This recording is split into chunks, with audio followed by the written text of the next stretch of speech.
anemia é um companheiro de estrada do imunoterapeuta, é sempre uma área em que nós temos que estar sempre atentos, porque podemos corrigi-la e corrigi-la medicamente, ou seja, suplementando aquilo que tiver em falta e sem precisar de recorrer à transfusão.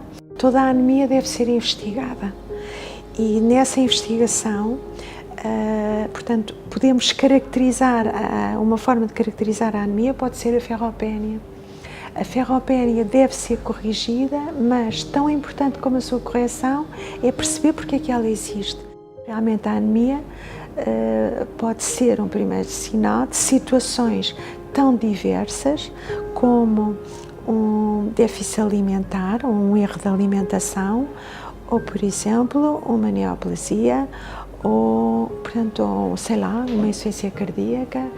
A anemia é sempre um primeiro sinal que nos deve dar um alerta para perceber porque é que ela existe. E depois, quando então, sim senhora, quando temos uma etiologia, ok, devemos-la tratar. A transfusão é um instrumento, mas nós devemos encará-lo como, portanto, a última linha. Depois, se nós podemos utilizar outros recursos, só temos que os utilizar. A correção da ferropénia é feita com ferro e o ferro tanto pode ser administrado de forma oral como de forma endovenosa.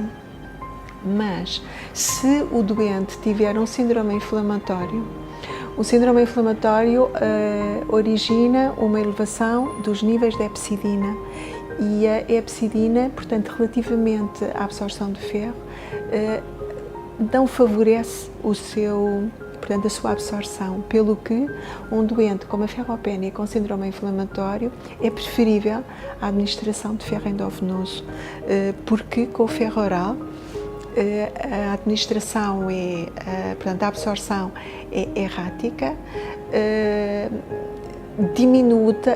diminuída, faz parte, portanto, a abordagem da anemia faz parte da terapêutica de suporte de um doente oncológico, tal e qual como a abordagem da dor, a abordagem portanto, da infecção, ou, por exemplo, do tromboembolismo.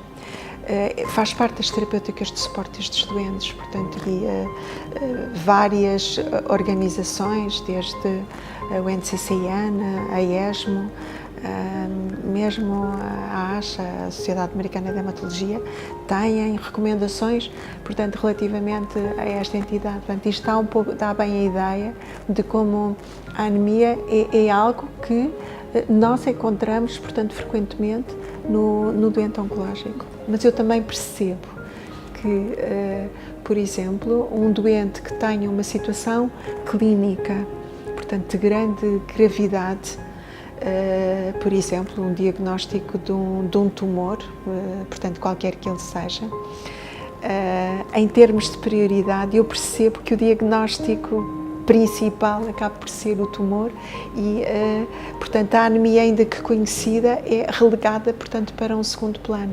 Claro que, por exemplo, se este doente precisar de ser operado, a anemia passa a entrar, portanto, a outro nível.